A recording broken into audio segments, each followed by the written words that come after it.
Hello, আসসালামু আলাইকুম। Hello, আসসালামু আলাইকুম আপু, কেমন আছো? এই সময় আমি ভাত খাচ্ছি, আমি হাতটা ধুয়ে আসি।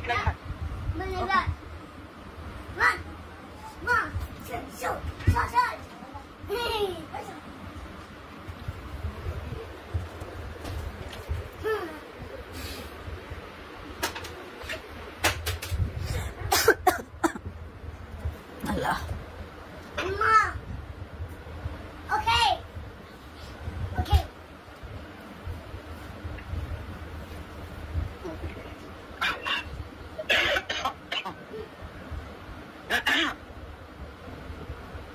হ্যালো, হ্যাঁ আপু। এখন আপনি মনে হয়েছে? আচ্ছা শুনো, আমি একটা কথা বলি। তুমি আমার একেবারে আমার মানে খালা, তোমার আম্মু যখন মা দুনিয়া থেকে চলে যায় তখন কিন্তু গোসল ঘরে আমি ছিলাম। হ্যাঁ না, গোসল ঘরের ভিতরে আমি ঢুকছি। হ্যাঁ, তোমার হাসনা খালাম্মারটাও রোকসানা খালাম্মার বেলাও। আচ্ছা, কারণ কি সবাই যাইতে তো পারে না, সবাই তো অনেকে ভয় পায় না, ওই পানি টানি আগায় দেওয়া ওগুলো আমি করছি। এখন শোনো, তুমি আমার যেমনই হও না কেন, তুমি তো আমার বোন। তুমি আমার নাম নাই বলে না আপু, আগে তুমি আমারে বলো, এই যে তুমি যে মানে তোমার সাথে আমার জীবনে আজ পর্যন্ত কোনোদিন সামনাসামনি দূরে কোনোদিন তর্ক বিতর্ক তোমার সাথে বেয়াদবি কখনো আমি করছি না। তাহলে আমার এত বড় ক্ষতিটা কেন করছিল আপু? কেন আজকে আমার মৃত্যুর দিকে তোমরা নিয়ে যাচ্ছ? মৃত্যুর দিকে নিয়ে যাচ্ছি তোমার? ভালো আছি, ভালো থাক। আপু বিশ্বাস করো, আমার মানসিক সিচুয়েশন ভালো না। তুমি যে বলছো যে মেন্টাল হেলথ হসপিটালের ওই প্রেসক্রিপশনটা ভুয়া, আমি তো সার্টিফিকেট দেই নাই। মেডিকেল সার্টিফিকেটটা আমি যে ওখান থেকে ডিসচার্জ হয়েছি, ওই সার্টিফিকেট দেখলে তো তুমি অবাক হয়ে যাবা। আমার মানসিক কন্ডিশন ভালো না। আমি তো তোমাদের কারো ক্ষতি করি নাই রে আপু, আল্লাহ একজন সাক্ষী। আমি আকাশ নেমে বিয়ে করি নাই রে আপু। তুমি যে আমারে তুমি আমারে শোনো আপু, তুমি আমারে মনে আছে মাস 6 বা 1 বছর আগে একবার ফোন দিছিলাম, বলছিলাম আপু আমি রাস্তায় ঢাকার বাইরে গেছিলাম, আসতেছি। কত সুন্দর তোমার সাথে আমি বেয়াদবি করে একটাবার কথা বলছি আপু আজ পর্যন্ত।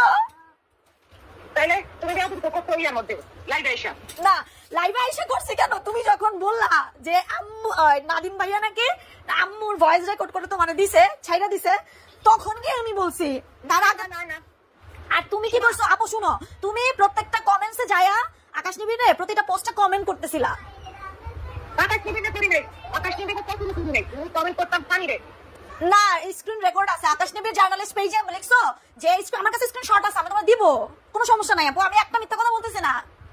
আমাকে এখন বললো যে তুমি নাকি আমার সাথে কথা বলতে চাও, এর জন্য আমাকে ফোন দিতে বললো, আমি তোমার ফোন দিছি।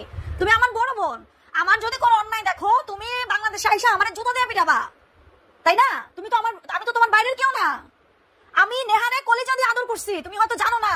জ্যাকি যেদিন গলায় ফাঁস দেয় ওইদিন কিন্তু নেহা আমার বাসায়, নেহা পর্যন্ত দেখছে। নেহার জামাই রে আমি আমার আপন বোনের জামাইয়ের মতো করে আদর করছি, যত্ন করছি, খাওয়াইছি, রাখছি আমার কাছে, জামা কাপড় দিছি। ওই নেহার ছবিটা পর্যন্ত আপলোড দিয়ে দিল। তোমার তো বোন, চাস্তো বোন, খালাতো বোন, তোমার খারাপ লাগলো না যে নেহার ছবিটা এমনি করে আপলোড দিল? আমার তো খারাপ লাগছে। তোমার খারাপ লাগলো না? আমার রোগ নিয়ে তুমি এত বড় একটা কথা বলে বসলা। ভাই আপু, আমি বলছি যে আল্লাহ মাফ করুক, তোমার এত বড় একটা রোগ দিছে আল্লাহ। আপু তুমি এগুলো কেমনে বলো? তুমি তো অনেক কিছু বানায় বলছো। আমি কিছু বাড়াবো, তুমি যেটা বলছো তুমি আমাকে বলো যে জাবেদ রেডি তো জাবেদ তোমাকে কোন দিন মেসেজ দিছে? অথচ তুমি 1.5 মাস আগে জাবেদকে মেসেজ দিয়ে রাখছো। যারা 6 মাসে হয়েছে, যারা 10 মাসে হয়েছে মেডি বাংলা হসপিটালে। তুমি এখন এগুলা জায়ান জ্যাকির চেহারা এক, তাহলে রুমি কোত্থেকে আসলো? 10 মাসের সেই প্রেগন্যান্সির সময়কার ভিডিও, লাইভ, সমস্ত কিছু আছে। তুমি কি করে বলো তোমার বোন সম্পর্কে যে ওর বাবা মানে আমার 2 সন্তানকে তুমি জারজ বানায় দিলা? রুই আপু কি করলা তুমি এটা? কথা বলো, জারজ হবে কেমনে?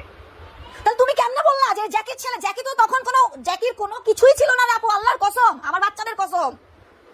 জ্যাকির সাথে জ্যাকি দুবাই থেকে ফিরছে রুমি মারা যাওয়ার বহু পরে, তারপরে তো বিয়ে। এবং এটাকে হাইড করে রাখার প্রথম এবং শেষ কারণ হচ্ছে আপু, জ্যাকির মামা আওয়ামী লীগ করে এবং চেয়ারম্যান এলাকার সোহাগ মামা, উনি বলছে যে এখন আর কোনো দরকার নাই, যেহেতু ও চলে গেছে এখন কোনো দরকার নাই এই সম্পর্কটা স্ট্যাবলিশ করার বা সবার কাছে প্রকাশ্যে আনার।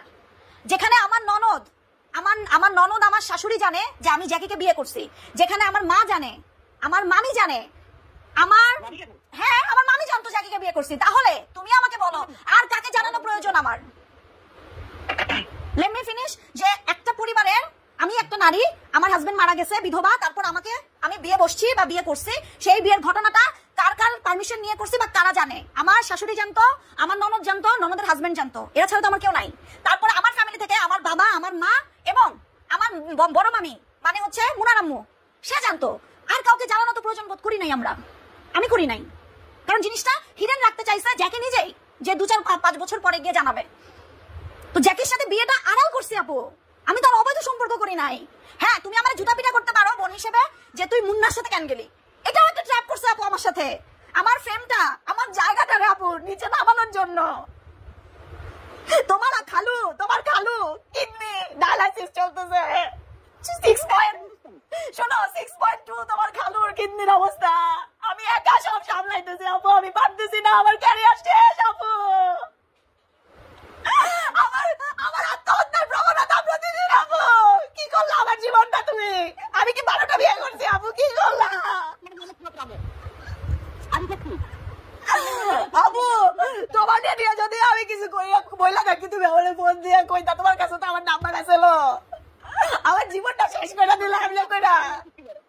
তোমার বলা উচিত ছিল, তুমি 1 মাস ধরে তোমার মায়ের এইদিকে ফোন করাইছো। আমি দেই নাই। শুনো আমি বলি, তুমি খুব ভালো করে জানো তোমার খালাম্মা কেমন। আমি ওনাদেরকে বলছি যে রুই আপু যদি কমেন্টস করে শান্তি পায়, আমার আবির দেখাইছে কমেন্টস গুলা। হ্যাঁ, তো আবির যখন দেখাইছে, আবির তো এইচএসসি পরীক্ষা দিতেছে, পরীক্ষার্থী এবার, তো আবির দেখাইছে কমেন্টস গুলা, তখন আমার একটু খারাপ লাগছে যে কেউ তো কিছু করো না, রুই আপু কেন এরকম করতেছে। ইমা আপু, তুমি কি জানো ইমন ভাইয়া মারা যাওয়ার আগে ইমন ভাইয়ার জন্য আমি কতটুকু করছি? ইম্পর্টেন্ট না, তুই ইম্পর্টেন্ট মানে কমেন্ট কথা না। তারপরে তুমি শোনো, আমি আসতেছি। এই যে তুমি যে কথাগুলা শুনো, বাইরের একটা মানুষ বলা, এই যে বাইরের আকাশ নিবিড় যা করতেছে, তুমি তোমার বুকে হাত দিয়ে গাও, তোমার কি মনে হইতেছে না ভিউয়ার নিজের জন্য করতেছে, ও ভাইরাল হওয়ার জন্য করতেছে? এটা তো অবশ্যই সে বাইরে হওয়ার জন্য করতেছে। তাইলে এই মানুষটার সাথে যখন আমার তুমি সৎ হও যাই হও, ছোটবেলা থেকে তো তোমার আব্বু আমার আব্বুর জন্য মুরগি টুরগি নিয়ে উত্তর যাত্রাবাড়ির বাড়িতে গেছিল। আমার আব্বু কি কয়, খাঁচিতে ভৈরা কলা ব্যস্ত নাকি আরো দাছিল। তুমি এটা কি কইলা আপু? এটা তো মামিও শুনছে, মামারাও শুনতাছে, সবাই শুনতাছে। তুমি তো ইমাপুর লোকেও কথা কইছো, ইমাপুরাও তো সবাই, রিজবি শ্বশুর বাড়ি, এলমা শ্বশুর বাড়ি, প্রত্যেকটা শ্বশুর বাড়ির মানুষজনের কাছে মামি তো মুখ দেখাইতে পারতেছে না। জাকির কথা তো মামিও জানতো, মামি আম্মুরে কইছে চুপ থাকেন, এখন কিছু জানার দরকার নাই, সময় হলে জানায়েন। বিয়েটা তো পাপ না। যেই বাড়িতে জাকি আত্মহত্যা করছে সেই ভিডিও ফুটেজ আছে দরজা খোলার, ইনস্ট্যান্ট তখন নেহা দাঁড়ায় ছিল। নেহা তখন আমার আন্ডারে কাজ করে, চাকরি করে, আমি নেহারে মাসে স্যালারি দেই এবং ওর প্রতিদিন খাবার দিয়ে দেই, নিজের আপন বোনের চেয়ে বেশি করছি। সেই নেহার ছবি দিয়ে দিল। আমার ননদ আমার ফোন দিছে যে এটা কি হইলো বর্ষা, আমি যে কি করবো বলো, আমারে শেষ করে ফেলতেছে। আমার ননদ রুমি মারা যাওয়ার 4 মাস পরে আমার শ্বশুর মারা গেছে। আমার শ্বশুর মারা যাওয়ার পর থেকে আমার ননদ হিজাব ধরছে, হজ করছে, ও মুখ কাউকে দেখায় না, লাইভ ও কোথাও ছবি তুললেও সেটা প্রকাশ্যে আনে না। যে ছবিটা আপলোড দিছে আকাশ নিবিড়, এটা অনেক আগের ছবি, ওদের মেডিকেলে পড়ার ছবি, ক্যাম্পের ছবি। তাহলে এই কাজটা করে এটা কি আল্লাহ কি সইব এগুলা? একটা হিজাবি নারী, একটা হজ করা নারী যে এখন ফেস দেখায় না কাউকে, বাবা মারা গেছে, ভাই মারা গেছে, মাটাকে নিয়ে আসে, আমার সাথে সবসময় কমিউনিকেশন। আর জায়ান যদি রুমির ছেলে নাই হবে, তাহলে কেন জায়ানের ফুপু জায়ানকে দেখতে আসে, কেন জায়ানের ফুপু জায়ানের খরচ দেয়? এগুলো আমার চিন্তার বিষয় না। এগুলো নিয়ে তো তুমি কথা বলছো। তুমি আমার বিষয়ে কথা, আমার ছেলে আজ তোমার বিষয় বলছে। আমি ভাই তোমার একটা মরণ ব্যাধি রোগ হয়েছে, তুমি মিথ্যাচার করো কিভাবে? মিথ্যাচার কখন করছি? তুমি এই 5 তুমি মিথ্যাচার কেন করলা আপু? মিথ্যাচার যে করলা, ধরো আচ্ছা ঠিক আছে, হ্যাঁ ধরো তুমি রাগের বসে মিথ্যা কথা কইছো, হ্যাঁ রাগের বসে চেতা কইছো না। তুমি আব্বু কবে টুকরিতে করে, আব্বু কবে টুকরিতে করে ফল বেচছে? আব্বুরে তো নানা আরো দিয়ে দিছিল। আব্বু কবে টুকরিতে, আব্বু কবে টুকরিতে বৈশা কি কয় ফল বেচছে, কলা বেচছে? আব্বুরে নানা 80,000 টাকা দিয়ে যাত্রাবাড়িতে আরো দিয়ে দিছিল। মামিরে ফোন করে জিগাও। আমার জীবন লাগবে না, আমি যেটা দেখছি এটাই কইছি। না তুমি দেখো নাই, তুমি আব্বুরে ভালো মতো দেখোই নাই। ইভেন শুধু আব্বু না, তুমি আমাকেও ভালোভাবে দেখো নাই। না দেখতে পারি, আচ্ছা কথা করি। কিন্তু একটা মানুষ কতটা আত্মঘাতী হইলে যে তুমি আকাশ নিবিড়ের মতো মানুষ, তুমি দেখতেছো ভিউ বাণিজ্য করতেছে, তোমার বুকে হাত দিয়ে তুমিই বললা যে হ্যাঁ ও ভিউ বাণিজ্যই করতেছে, ও ভাইরাল হওয়া ভিউ বাণিজ্যর নেশায় ও এখন পর্যন্ত বিয়ে প্রমাণ করতে পারছে, কারণ আমি ওরা বিয়ে করি নাই। আমার বাচ্চার কসম, আমার আল্লাহর কসম। তোমার জায়গা মতো কথা যেটা দরকার সেটা করে না, আমি তোমারে কই, এই যে তুমি যে এগুলা করলা, আল্লাহ না করুক, আমার যে আত্মহত্যার প্রবণতা 99.9% প্রতিদিন তোমাদের এই ধরনের পোস্ট, এই ধরনের জিনিস দেখে বারবার আমি মানসিক ভাবে আমার মেডিকেল সার্টিফিকেট আমি তোমারে পাঠাবো, মেডিকেল সার্টিফিকেট পাঠাবো, যেটা ডিসচার্জ লেটার, ওটা কিন্তু আমি ফেসবুকে দেই নাই, যেখানে স্পষ্ট করে আমার মানসিক কি কি রোগ এখন ধরা পড়ছে। আপু রিয়াপু এত সহজ না, এত ফাইট করে বাবা মা দুই ভাইরে মানুষের মতো মানুষ করে রাহাতরে মাস্টার্স পর্যন্ত, এখন মাস্টার্সে উঠতে পারে, রাহাতরে চাকরিতে দিছি। হ্যাঁ, আবির এইচএসসি পরীক্ষা দেওয়া হইতেছে, এত কষ্ট করে জীবনে এত ই কইরা আজকে আমার ক্যারিয়ারটারে কোন জায়গায় টাইনা নিয়ে নামায় আসলা। তুমি কি জানো সেই দিন জলিল আমার দর্শন করছিল? সেটা আমি প্রমাণ করে ছাড়বো আমি যদি বাইচা থাকি। করি তোর পাওয়ার আছে করি। এবং তারপরে আসো না, তারপরে আসো তুমি যে এই যে মিথ্যাচার গুলো একের পর এক, জায়াদ জাকির ছেলে, এই যে তুমি আমার বোন, তুমি আমার বোন হয়ে এটা কেমনে পোস্ট করো? এই মিথ্যা কর না, মিথ্যা কর, কথা কথা না করে না মিথ্যাচার তো অবশ্যই, মিথ্যাচার না কি এগুলা? এখন আল্লাহ না করো আমি যদি সুইসাইড করে ফেলি, তুমি কি ভাবছো আল্লাহ তোমাকে মাফ করে দেবে?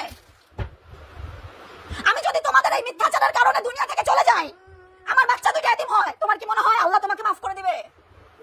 আমি কাজ করে নামাজ পড়ে বিয়ে করে নিব। কি করে নিবা? হ্যাঁ, মাফ নিব। তাহাজ্জুদের নামাজ তো আমি আল্লাহ 30 দিন পড়ি, কই তোমার কাছ থেকে তো আল্লাহ আমারে মাফ করাইতেছে না।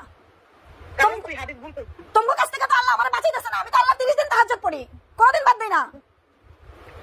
আমি হাদিস ভুল করছি। হাদিসের মাপটা অন্য হলো যেটা আল্লাহর কাছে গুনাহ, সেটা আল্লাহর কাছে মাফ করে, যেটা মানুষের কাছে গুনাহ সেটা মানুষের কাছে মাফ করে।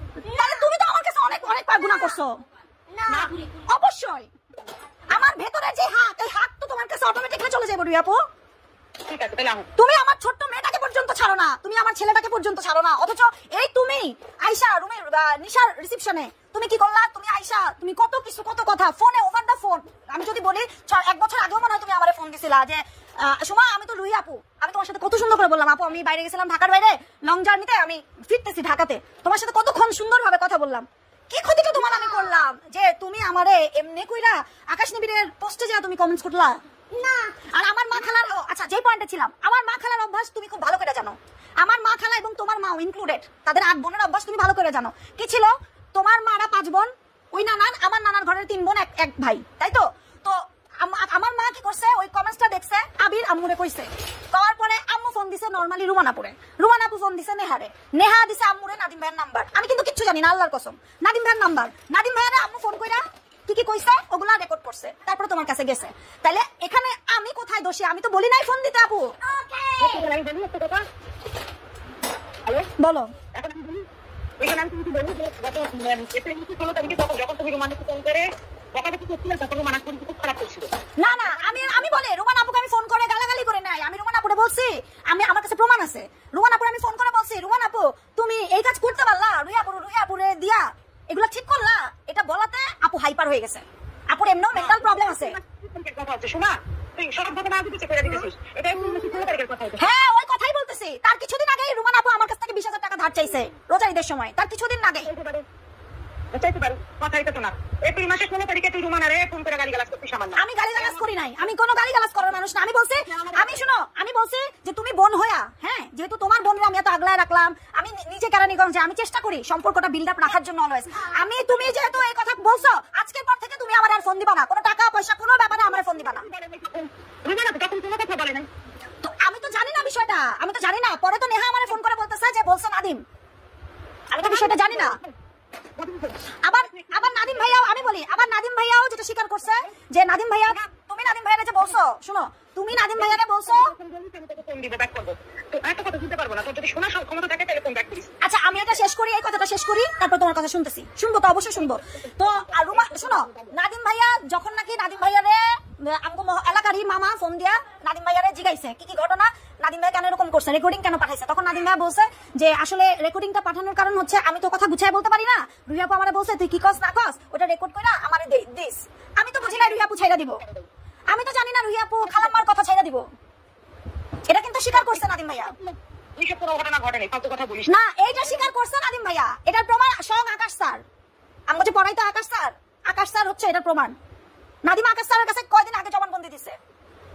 তাই এটা দেখি কেমন বন্ধু ওঠা তুই কেমন জানি হয়ে গেছে, মানুষের কথা তো নাই আর। কেমনে থাকবো, তোমরা তো আমারে পাগল বানায় ফেলছো আপু।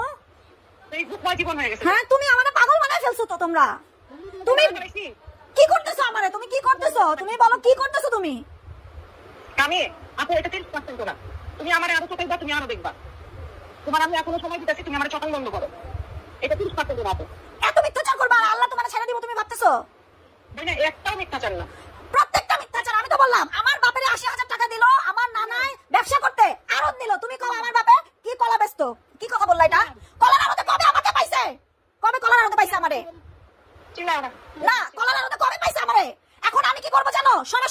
অ্যাকশন নিব। তুমি দেখতে চাও? হয় তুমি বোন হিসেবে থামবা, আর নাহলে আমি এখন নাদিমের উপর অ্যাকশন নিব। বাংলাদেশে তো তোমার পাবো না, তুমি তো বাংলাদেশে আসবা না, আমি নাদিমের উপর অ্যাকশন নিব। আমার তো তোমরা মাইরাই ফেলছো, মানসিক ভাবে মাইরা ফেলছো। আমি মৃত লাশের মতো দাপড়াই প্রতিদিন, মৃত লাশের মতো দাপড়াই। আমার বাপটা হসপিটালে কিডনির ডায়ালাইসিস চলতেছে, আমার কিডনির পরীক্ষা করতে কইছে, কেটে দিছে। এখন দেখাইতে চাইও না, সমস্যা নাই, তুমি আমারে ভয় পাও না। আলহামদুলিল্লাহ আলহামদুলিল্লাহ আলহামদুলিল্লাহ, আমি তোমারে ভয় দেখাইতে চাইও না, কারণ আমি অ্যাজ এ ছোট হিসেবে সিনিয়রদেরকে সম্মান করতে জানি, এবং সেটা সসম্মানেই বললাম। তোমার একটা করে লাইভ এবং তোমার ভাইয়ের একটা করে মামলা রেডি। এখন তোমার যা ইচ্ছা, যা মন চায় তা বইলা বেড়াও। I don't give a shit about that. Okay, thank you মেরে বেহানা। আমার জায়ানকে, আমার জারাকে নিয়ে প্রশ্ন তুলবা, আমাকে নিয়ে প্রশ্ন তুলবা, বানানো বানানো মন গড়া কথা বলবা, আর কি ভাবছো আল্লাহ তোমাকে ছেড়ে দেবে? না, আল্লাহ তোমাকে মানে ওই দুনিয়ায় যাওয়ার পরে ছাড়বে, না এই দুনিয়ায় আমি ছাড়বো।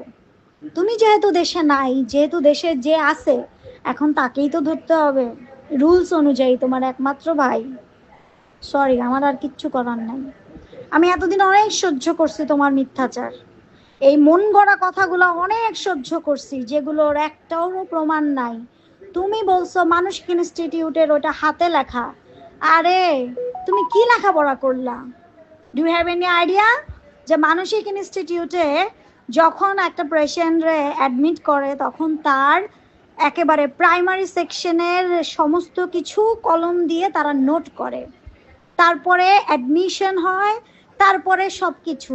আমি তো সোশ্যাল মিডিয়াতে ডিসচার্জ লেটারটাই আপলোড দিই নাই, যেখানে আমার অরিজিনাল যে মেন্টাল কন্ডিশন আছে, মেন্টাল যেই রোগগুলো আছে, এবং তার সাথে যেই আমার সিচুয়েশন মানসিক, সব লেখা আছে, এবং আমার করণীয়, আমার মেডিসিন, আমি কি কি খাই সব লেখা। সেটা তো আমি আপলোড দেই নাই। আর তুমি কি বললা ওইটা ভুয়া, মেন্টাল হসপিটালের ভুয়া?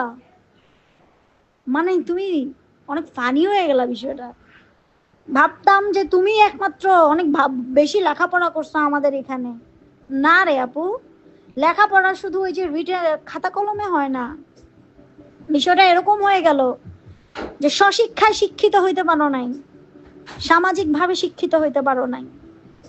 আমি সমাজ নিয়ে চলি, দেখো বাইরের মানুষরা আমাকে এত ভালোবাসে, যে ভালোবাসা সহ্য না করতে পারে, হিংসায় ক্রোধে আমার পেছনে লাগছে আকাশ নিবিড়, এবং তার সাথে লাগছো তুমি। ফেম নিতে চাও, ফেমাস হইতে চাও, আমারে বলতা বই আমি একটা পেজ খুলবো, আমারে পেজ খুলা দে, আমার পেজটা শেয়ার দিয়া দে। দেখতা দেই কি দেই না, এই হাত দিয়ে কত মানুষরে উঠাইছি।